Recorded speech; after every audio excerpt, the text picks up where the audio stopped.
So many exciting trends to be looking at. I think one of the biggest ones is a switch to a more immersive content and different kinds of content being displayed through full bleed images, through long form video, through annotated text and annotated images. So I think these deeper experiences, we've seen Medium and Vox and BBC in particular sort of package all of that content up into these units that are sort of deep dives, and I think we've done that at Flipboard as well, and I think we'll see more of that. I think it remains to be seen whether users who are used to seeing one story at a time will actually really respond to these packages of content, but I think that will be a big focus for publishers moving forward. I am a 5G skeptic. Yes. I'm like... You are? Yeah, okay. Totally. Like, show me 5G, rolled out nationwide as an alternative to wireline. But we're writing about it like it's just going to happen, right? So of course I'm that's not. the case. Oh, okay. So yeah. Publishers are writing about it. They are. I think the telecom companies are doing an amazing job marketing a technology that is not available for consumers yet. But that's what we're also doing with AR and VR, and a lot of these things that are quite forward-looking and really definitely pushing things forward and much into the future are sort of reliant on that 5G. Well, so let's talk about that. How do you think 5G will affect media, and especially the way that media is shared, not just with you guys, but with one another? Yeah, I mean, I think it changes connectivity, it changes the speed, it changes the capabilities. I think for storytellers, that's a pretty big opportunity for the speed in particular and what you're able to deliver to users. But we have a lot of open questions to answer there, and I think that's a lot of these trends tend to be like that. You don't really know what's going to happen, and all we can do is look at the trends and see what might come to be.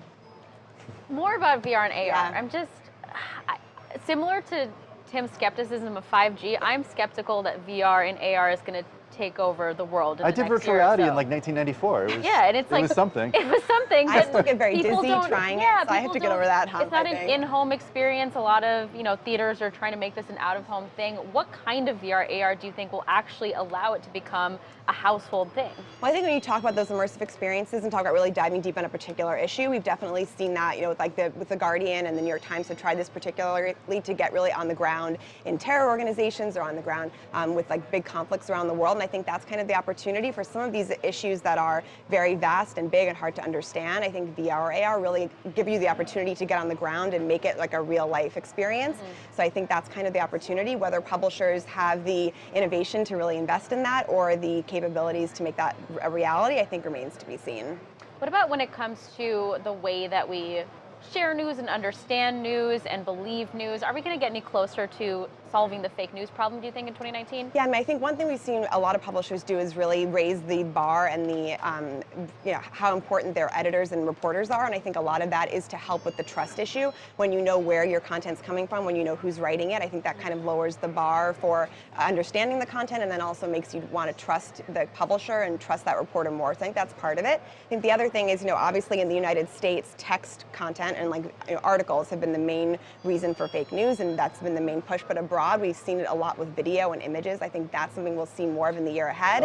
And that's so stressful which to me. is very scary, but it also is an opportunity for tech and for media organizations and then private enterprise to really join forces together and figure out how to kind of systematically combat that. Maybe it's just because it's Monday, I don't know, but I'm pretty cynical about That's just you, Tim.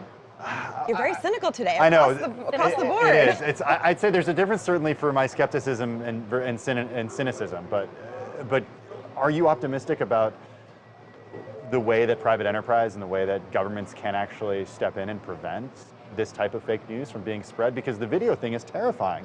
We've seen images, we've seen the AI created news anchor from China, and then we've seen, I don't know if you guys have seen that President Obama video, where it's totally fake, but he looks totally real. I mean, we thought fake news was bad during the 2016 election. What's it going to look like during 2020 or 2024? Yeah, I mean, I think a lot of the work that's being done, particularly on college campuses and with bigger institutions, I'm not so sure the government will be able to solve this problem. The Shorenstein Center at Harvard is looking very clearly to identify all different types of fake news with text, video, and audio, and then working with publishers and also with technology to really fight that from the beginning. And I think I'm more optimistic because of the resources that are being put against it and the way private enterprise and public companies are working together for the first time to combat this. So I think we have the biggest opportunity, and I'm hopeful, unlike you. Another thing that was... Good, we need some optimism here. Another thing that was combated in 2018 was user privacy issues. In 2019, how much do you think users will actually care? Tim and I have talked about this before, is yes, Facebook is having all these data privacy issues. How much do users actually care enough to abandon these services? I mean, Brian Breaker said even marketers don't care at this point. Yeah, exactly. So how do you think user privacy issues and data controls are going to impact sort of user behavior in 2019? So I think it's definitely more top of mind for users now than it ever has been, obviously, very publicly because of Facebook and some of these other technology companies. But I think it actually extends beyond their data and also is just a great expectation for the kind of content they expect to see and the controls they expect to have over that content. So I think, yes, users expect more information about their privacy and how that's being used, but then if you take that one step further, we've seen traditional publications actually let you personalize your news and decide what you want to see, and things that we normally would have only seen with tech companies. And so I think that's another thing where users are really going to stand up and say, no, I want to read what I want to read and nothing else, even if you think it's important. And I think that's something that they will really fight for. Okay, 20 seconds left. Yes. What most excites you in terms of media trends for 2019? So one of the things I'm most excited about is local journalism. I think we talk a lot about news deserts and how local reporters are being cut and newsrooms are shrinking, but that actually creates a tremendous opportunity now to figure out how to get that local content that we know people care about that is still very trusted to the hands of our population. And Google's done this a little bit with trying to make sure that we can serve that local content, but I think technology will come in even more so to try to solve that divide and really make sure that users are finding this incredible content that we know they want.